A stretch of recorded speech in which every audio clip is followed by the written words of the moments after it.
봄의 한가운데 와 있죠. 여기저기서 봄을 알리는 꽃들이 만개하고 있습니다. 봄의 꽃들은 특별한 의미가 있는 것 같아요. 그 추운 겨울을 이렇게 이겨낸 어떤 생명의 강인함, 그 의지의 결정체라고 생각이 듭니다. 그래서 봄에 핀 꽃이 그렇게 반가울 수가 없죠. 봄꽃을 보면 죽은 모습처럼 보이는 그런 실패했던 어떤 과거도 떨쳐버릴 수 있을 것 같습니다. 다시 새일을 도모할 수가 있을 것 같아요. 그래서 사람들은 이렇게 봄꽃에 열광하는가 봅니다. 봄꽃을 보면서 우리의 믿음을 한번 생각해 봤어요. 한겨울의 어둠을 이겨내고 피어난 봄꽃과 같이 그렇게 우리가 정말 강인한 그런 믿음을 가졌으면 얼마나 좋을까.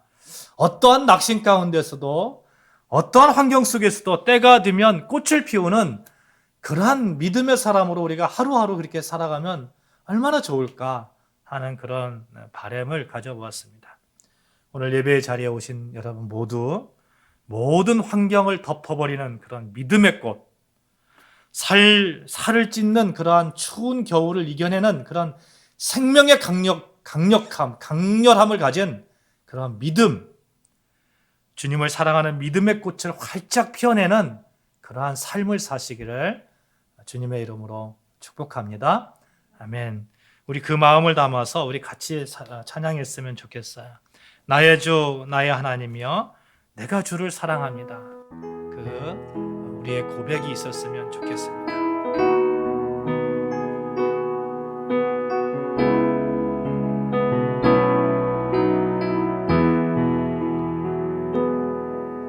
나의 주, 나의 하나님이여,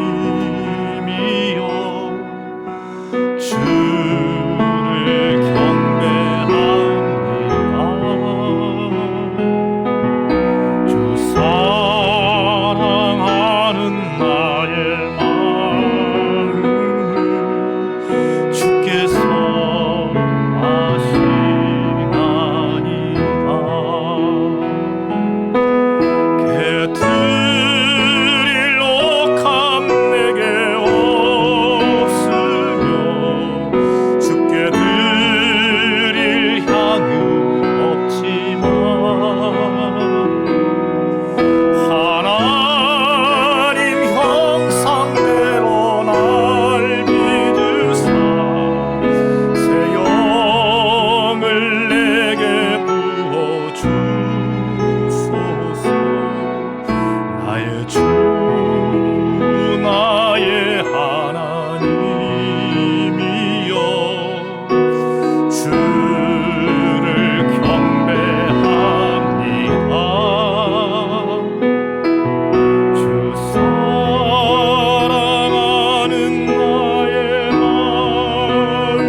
우리가 주님을 사랑합니다.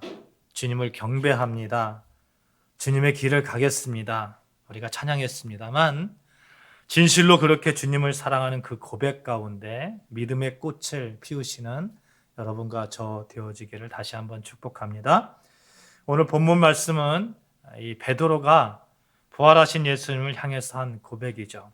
그런데 이 고백을 하기 전까지 베드로의 모습을 보면 정말 참 추운 겨울을 그렇게 지낸 그러한 삶을 살았던 것처럼 보여집니다. 그가 예수님이 십자가에 못 박혀 돌아가실 때 어떻게 했어요? 사람들이 너 예수님 제자지? 너 예수님 제자지? 이러니까 베드로가 너무너무 무서워서 나 아니야. 나 저 사람 몰라. 나 저 사람 몰라. 무려 3번씩이나 그렇게 부인했던 베드로입니다. 베드로에게 믿음의 그런 어떤 겨울이 찾아온 것이죠. 사실 지난주에 우리가 부활주일을 지냈습니다만 부활하신 예수님을 믿지 못했던 제자들도 이 믿음의 겨울을 겪었습니다. 예수님이 십자가에 못 박혀 돌아가실 때에 예수님 곁에서 끝까지 지킨 제자는 사도 요한밖에 없었어요. 사랑하는 제자 요한, 예수님이 사랑하는 제자 요한밖에 없었습니다. 그 잘났다는 베드로를 위시해서 모든 제자들이 다 도망갔습니다. 그들은 예수님을 잡아 죽인 사람들이 두려운 나머지 문을 꼭꼭 이렇게 닫고 숨어서 지냈습니다. 또 어떤 사람은 도마 같은 경우에는 부활하신 예수님을 보고서도 나 예수님 만져보지 않고는 내가 예수님 믿지 못하겠어요. 부활하신 예수님 믿지 못하겠어요. 이렇게 믿음이 없음을 고백했던 도마입니다. 또 어떤 제자는 시리에 빠져서 그냥 고향으로 터벅터벅 걸어가는 그런 모습도 성경에서 기록하고 있습니다. 이제는 끝났다고 예수님을 따라다녔던 것이 다 헛된 것이 되었다고 그렇게 시리에 빠져 있었던 때가 있었다는 것입니다. 그들은 그렇게 믿음의 겨울을 지냈습니다.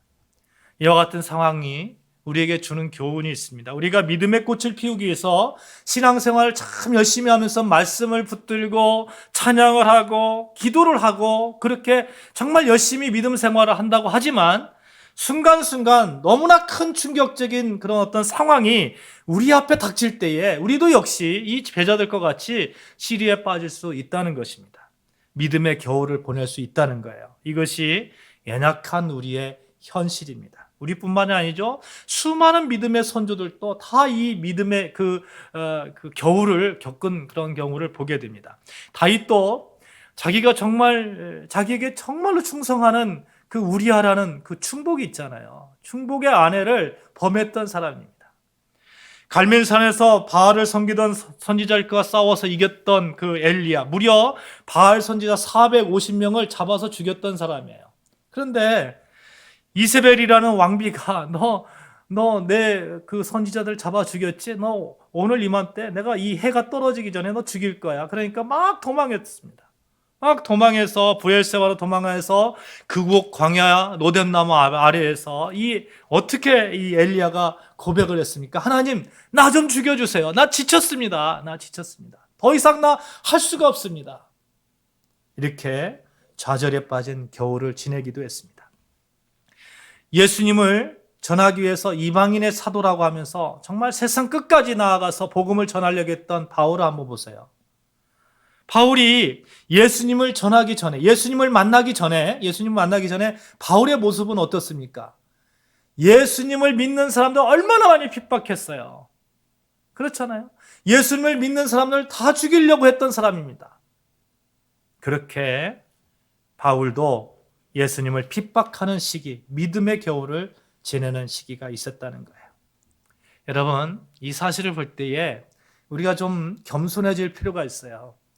우리가 내가 정말 신앙생활 잘한다고 생각하지만 어느 순간에 나도 또 여러분도 믿음의 겨울을 지낼 수가 있는데요. 한번 보십시오. 코로나 2년 넘게 우리가 코로나를 함께하고 있습니다. 그 가운데 어떻게 해서든지 우리가 신앙을 흐트러치지 않으려고 모여서 예배가 어렵다고 하니까 정말 한 번도 해보지 않은 그런 영상 예배를 드리면서 지금까지 이렇게 지나고 있습니다.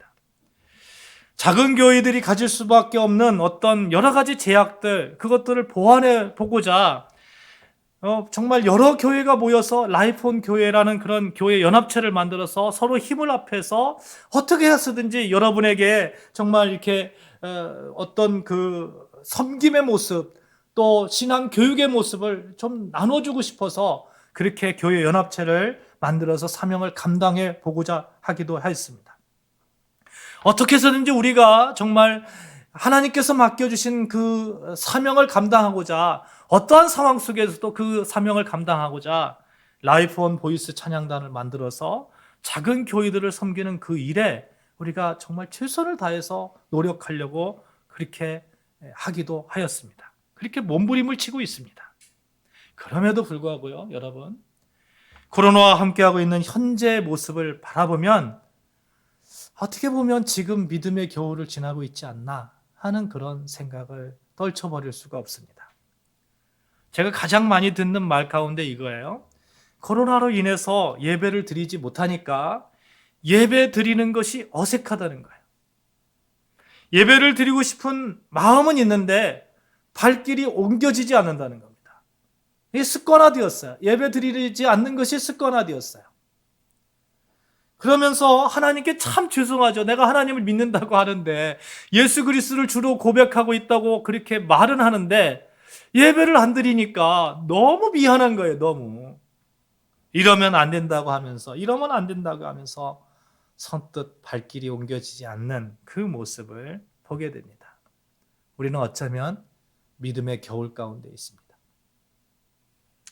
사랑하는 여러분, 우리가 믿음의 겨울을 지내고 봄의 꽃을 피우기 위해서 어떻게 해야 될까요? 뭔가 우리가 할 수만 있다면 하고 싶습니다. 오늘 이런 우리에게 예수님께서 중요한 힌트를 주고 계시는 것을 보게 되는데 그것은 고백하는 거예요. 내가 주님을 사랑합니다. 고백하면서 나아가는 겁니다. 우리의 신앙을 이렇게 고백하면서 다시 한번 발걸음을 떼는 겁니다. 요한복음 21장에 베드로의 진지한 고백을 발견할 수가 있어요. 15절에서 17절에 나타나고 있는 그 유명한 베드로의 고백이죠. 예수님께서 이렇게 물어보시죠. 요한의 아들 시몬아, 내가 나를 사랑하느냐? 그러니까 베드로가 이렇게 대답합니다. 주님, 그러하나이다. 내가 주님을 사랑하는 줄을 주님께서 아십니다. 내가 얼마나 주님 사랑하는지 주님이 아시잖아요. 이 고백을 하기 전에 상황을 한번 보자는 거예요. 21장 1절부터 쭉 보시면 제자들의 삶의 목적을 상실하고 방황하고 있는 모습을 보게 됩니다. 그들은 시간적으로 보면 부활하신 예수님을 만난 상태예요. 예수님을 만났어요. 만난 상태예요. 그러나 그들은 여전히 삶의 목적을 상실하고 있었습니다. 어떻게 살아야 되는지 모르고 있었어요. 예수님을 믿고는 있었지만, 부활하신 예수님을 만나긴 만났지만 어떻게 살아야 되는지, 어떻게 예수님께서 맡기신 그 사명을 감당해야 되는지 모르고 상실하고 있었던 그런 상태입니다. 예수님의 제자로 따라다닐 때는 나름대로 목적이 있었습니다. 어떤 제자는 내가 예수님이 왕이 되면 내가 옆에서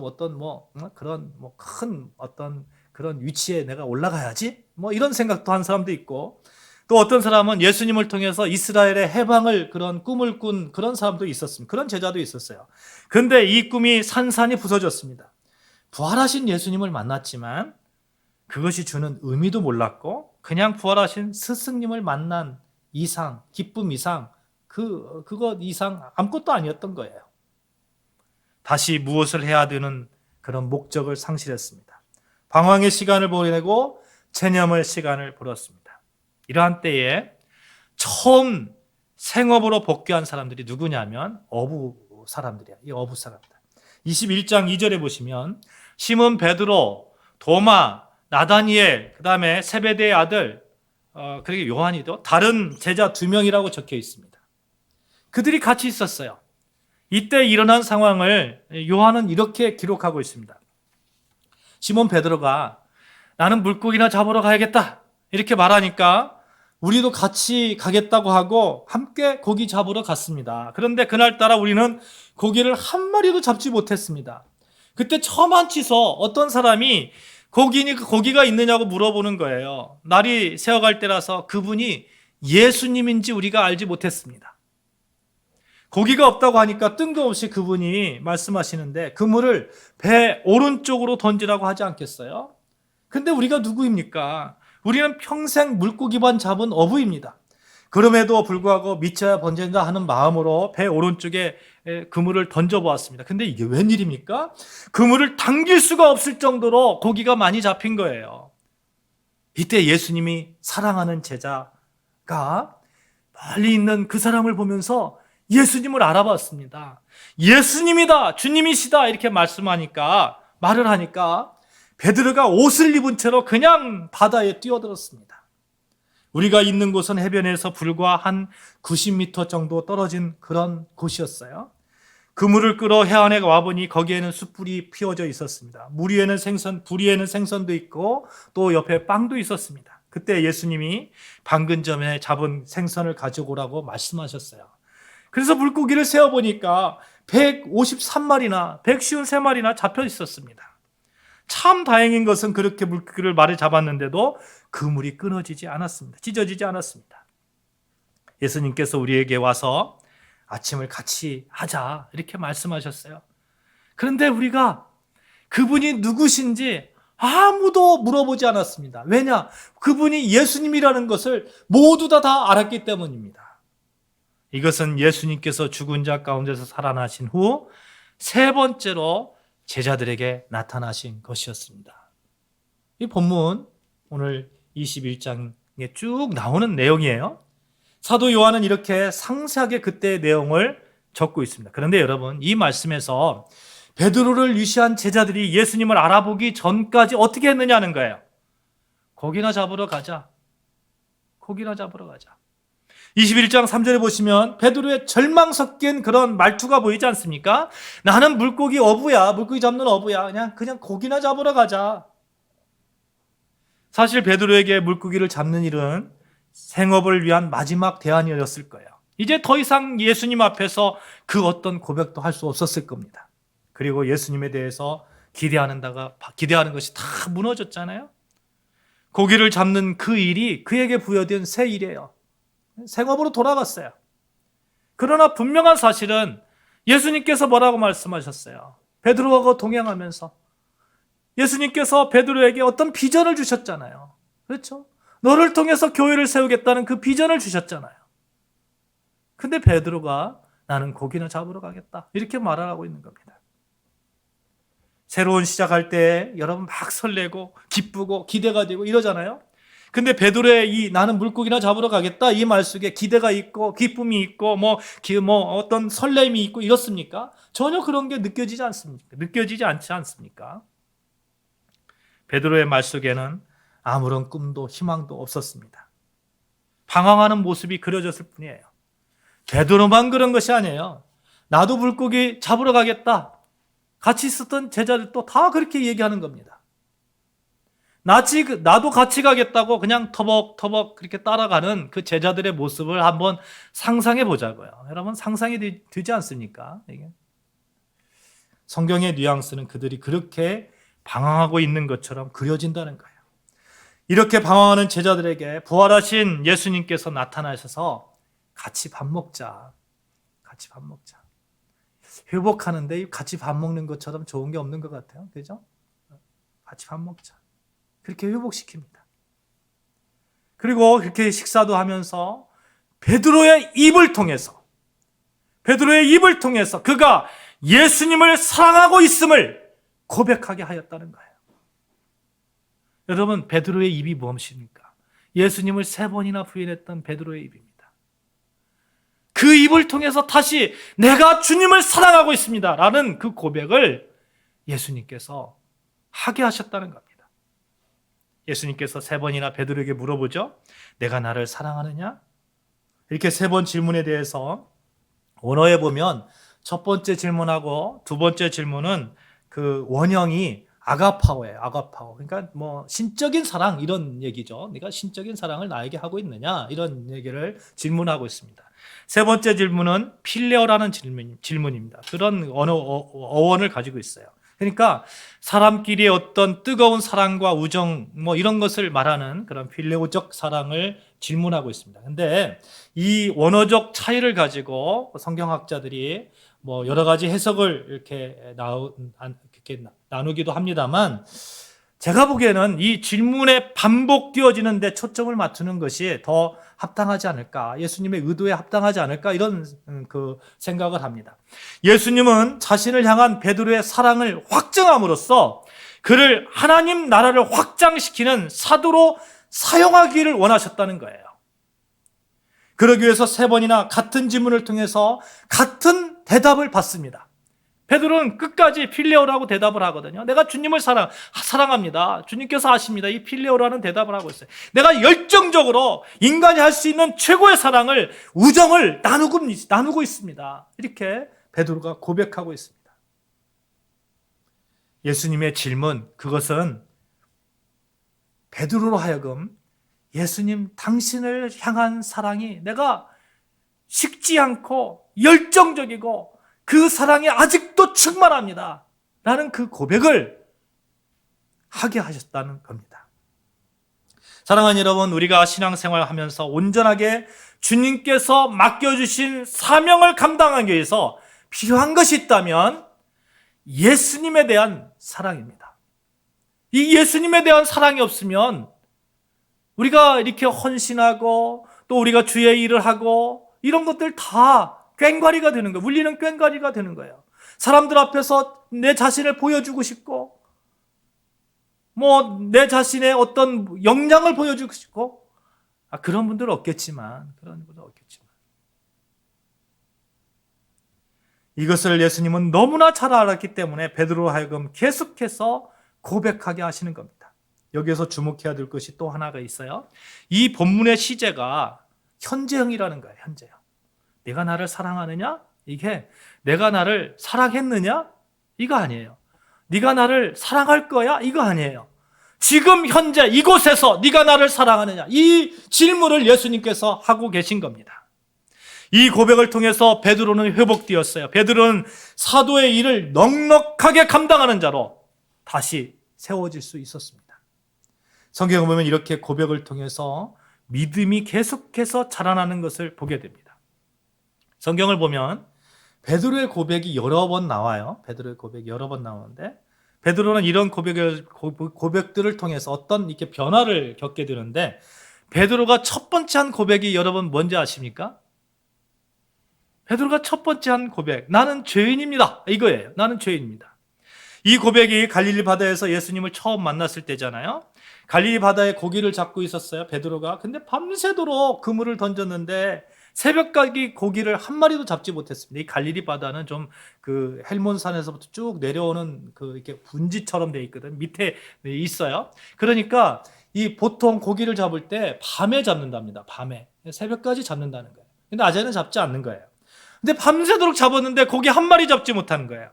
이렇게 나와가지고 이제 새벽에 이렇게 집에 가려고 하는데 예수님이 오셨어요. 수많은 무리들하고 같이 오셨어요.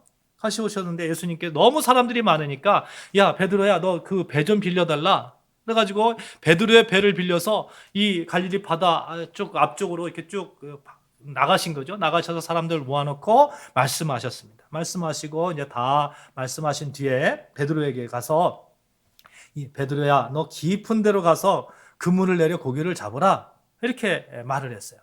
베드로가 자기가 어부잖아요. 어부인데 그럼에도 불구하고 예수님의 말씀에 순종하면서 깊은 데로 가서 깊은 데 잘 잡히지 않는다고 합니다. 깊은 데로 가서 고기를 잡았는데 너무너무 많이 잡힌 거예요. 너무너무 그물에 꽉 찬 거예요. 그물이 찢어질 정도로 찬 거예요. 2배에 가득하다고 성경에서 기록하고 있습니다. 이때 베드로가 예수님을 향해서 한 고백이 이겁니다. 나는 죄인입니다. 나는 죄인입니다. 사랑하는 여러분, 예수님을 처음 만나면 예수님을 알게 되면 죄인임을 고백할 수밖에 없어요. 죄인임을. 제가 그 예배를 이렇게 드립니다만 교회를 처음 나오신 분들 있잖아요. 처음 나오신 분들이 눈물을 퍽퍽 흘리면서 그냥 예배 시간 처음부터 끝까지 눈물을 흘리는 경우를 허다하게 봅니다. 예수님을 만나는 거예요. 나는 죄인입니다. 예수님 나를 붙들어 주시옵소서. 이 고백을 통해서 베드로는 구원 얻게 된 거예요. 예수님을 알게 된 거예요. 이 고백을 하니까 예수님께서 그 베드로를 삼아서 자기 제자로 삼으시잖아요. 베드로의 두 번째 고백이 이거예요. 요한복음 6장에 나오는데 주여 영생의 말씀이 주께 있사오니 우리가 누구에게로 가오리까? 예수님을 따르던 많은 사람들이 있었어요. 예수님의 말씀에 어려움을 느끼기 시작했고 수군대기 시작합니다. 너무 말씀이 어려워. 너무 이상해. 이렇게 수군대기 시작해요. 그러니까 예수님께서 그 사실을 아시고 말씀은 영이요 생명이라고 말씀하시면서 너희 중에 믿지 아니하는 자들이 있을 것이다. 이렇게 말씀하니까 수군대던 자들이 예수님을 다 떠나갔습니다. 믿지 않은 자들이 있다고 말하니까 좀 찔렸는가 보죠. 좀 말씀이 껄끄러웠는가 보죠. 그렇잖아요. 여기 성경 말씀을 듣다 보면 껄끄러울 때가 있잖아요. 그 껄끄러우니까 다 떠나갔어요. 다 떠나가니까 예수님께서 제자들에게 이렇게 물어봅니다. 야, 너희들도 떠나갈 거니? 이렇게 물어봐요. 그렇지. 이 베드로가 그때 딱 고백한 게 이거예요. 주여, 영생의 말씀이 주께 있사오니 내가 누구에게로 가오리까?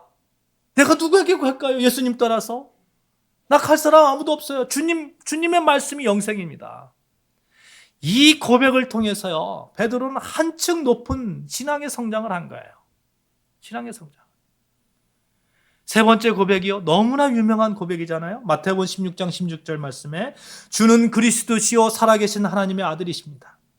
사람들이 예수님에 대해서 어떤 사람은 세례요한이다, 어떤 사람은 엘리야다, 어떤 사람은 선지자 중에 하나다, 이렇게 막 수군대기 시작합니다. 그러니까 예수님께서 제자들에게 물어보죠. 그러면 너희들은 나를 누구라고 하느냐? 이렇게 물어봅니다. 그게 베드로라는 사람은 대단해요. 예수님께서 물어보면 제일 먼저 이렇게 대답을 많이 하거든요. 대답을 많이 해요. 베드로가 주는 그리스도시요 살아계신 하나님의 아들이시니이다. 여러분, 이 고백이 얼마나 위대한 고백입니까? 이 고백 위에, 베드로의 이 고백 위에 교회가 세워진 거예요, 교회가. 이 고백을 하는 사람들의 모임이 교회인 거예요. 주는 그리스도시요 살아계신 하나님의 아들이십니다 라는 이 고백이 예수님께서 이렇게 말씀하시죠. 바요나 시므나 내가 복이 있도다. 이를 내가 알게 한 이는 혈육이 아니요 하늘에 계신 내 아버지시니라. 또 내가 내게 이르노니 너는 베드로라. 내가 이 반석 위에 내 교회를 세우리니 음부의 권세가 이기지 못하리라. 이 반석 위에, 이 반석이 뭐예요? 베드로의 고백이에요. 주는 그리스도시요 살아계신 하나님의 아들이십니다. 이 반석 위에 교회가 세워졌어요. 음부의 권세가 이기지 못하는 교회가 세워졌어요. 그리고 오늘 본문의 고백, 내가 주를 사랑하는 줄 주께서 아시나이다. 예수님을 세 번씩이나 부인하고 절망과 시리에 빠져 있었던 베드로를 다시 이렇게 세우는 결정적인 고백, 내가 주님을 사랑하는 줄 주님께서 아시나이다. 이 고백을 통해서 예수님은 베드로에게 사명을 주잖아요. 내 양을 먹이라. 내 양을 먹이라. 베드로는 예수님을 사랑한다고 고백했고 그 고백으로 베드로의 믿음은 회복되고 한 차원 높아졌고 이제 그 어떤 고난 앞에서도 어떤 어려움 앞에서도 당당하게 예수님을 전하는 자로 설 수 있게 되었던 것입니다. 사랑하는 여러분, 믿음의 고백이 이렇게 중요합니다.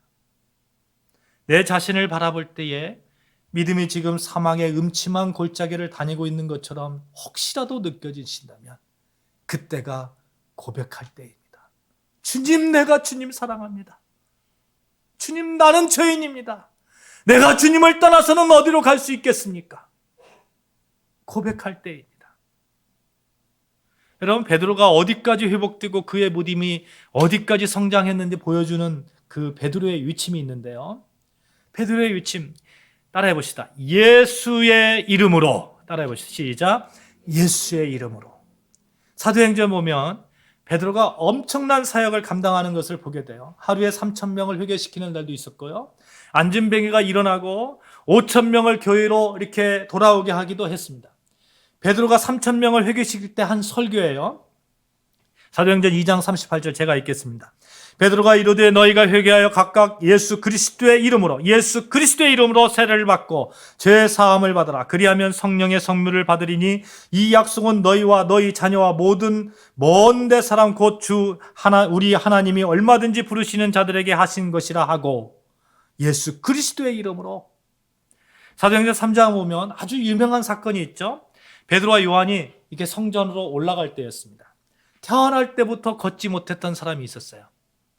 이 사람이 성전 문 앞에서 구걸을 하는 거예요. 구걸을. 베드로와 요한을 보면서 구걸을 하는 겁니다. 나에게 이렇게 적선하세요. 좀 도와주세요. 이렇게 구걸합니다. 그때 베드로가 유명한 말을 하잖아요. 은과 금은 내게 없거니와 내게 있는 것으로 내게 주리니 곧 나사렛 예수 그리스도의 이름으로 일어나 걸어라. 누구의 이름으로요? 예수 그리스도의 이름으로. 베드로는 이제 예수 그리스도의 이름으로 사는 사람이 되었던 것입니다. 이 말이 무슨 말이에요? 예수 그리스도의 능력으로 사는 사람이 되었다는 거예요. 그를 회복시키고 사명을 주시기 위해서 갈릴리 바다까지 찾아오신 예수님. 내가 주를 사랑하는 줄 주께서 아십니다. 내가 주를 사랑하는 줄 주께서 아십니다. 주님 사랑합니다. 이 고백을 통해서 회복하고 예수의 이름으로 살아가는 그런 사람이 베드로가 되었습니다. 사랑하는 여러분, 우리가 믿음의 겨울을 지낼 때가 있습니다. 모두 다 그렇게 지낼 때가 있습니다. 그걸 인정해야 돼요. 우리는 인간이기 때문에. 우리는 죄 많은 인간이잖아요. 나약한 인간이잖아요. 그래서 우리의 입을 통해서 시인해야 돼요. 그때 내가 주님을 사랑하는 줄 주님 아십니다. 나를 떠나지 마소서. 나를 떠나지 마소서. 다윗이 그러죠. 나를 떠나지 마소서. 내가 주님을 떠나서 어디로 갈 수 있겠습니까? 내가 주님 사랑합니다. 난 죄인입니다. 그 믿음을 고백을 해야 됩니다. 이 고백이 얼마나 중요하면 성경 로마서 10장 10절에 사람이 마음으로 믿어 의에 이르고 입으로 시인하여 구원을 얻는다. 이렇게 말씀합니까?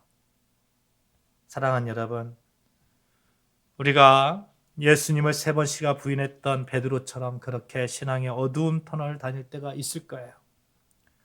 그 터널을 빨리 빠져나와야 되잖아요. 빨리 빠져나와서 정말 넉넉하게 주님의 일을 감당해야 되지 않겠습니까? 우리 아름다운 교회도 이 터널을 빨리 빠져나와서 넉넉하게 주님의 일을 감당해야 되지 않겠습니까?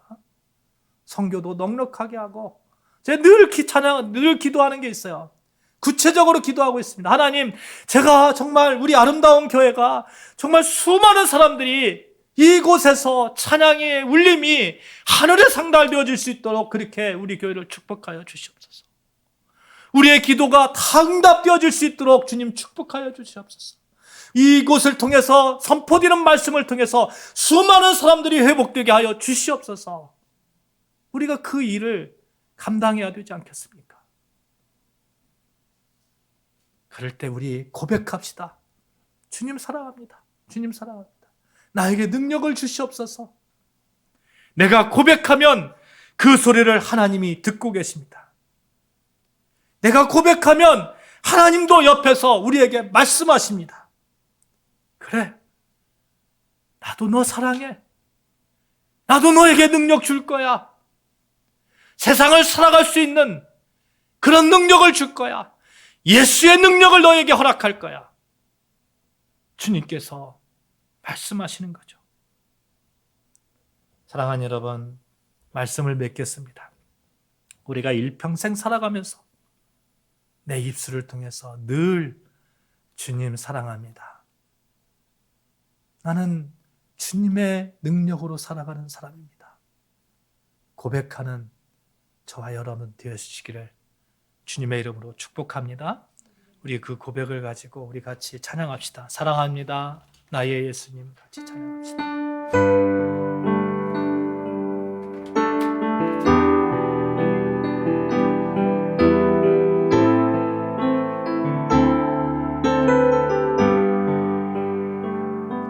사랑합니다. 나의 예수님 사랑합니다. 아주 많이요 사랑합니다.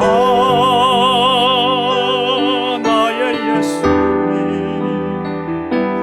사랑합니다. 그것뿐이에요.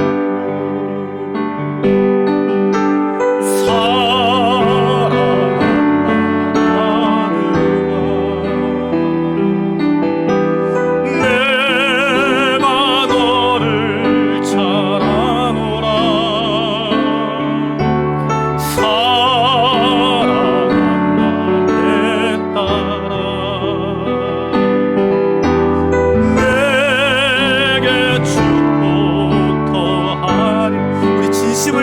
다시 한번 고백합니다. 사랑합니다. 나의 예수님 사랑합니다.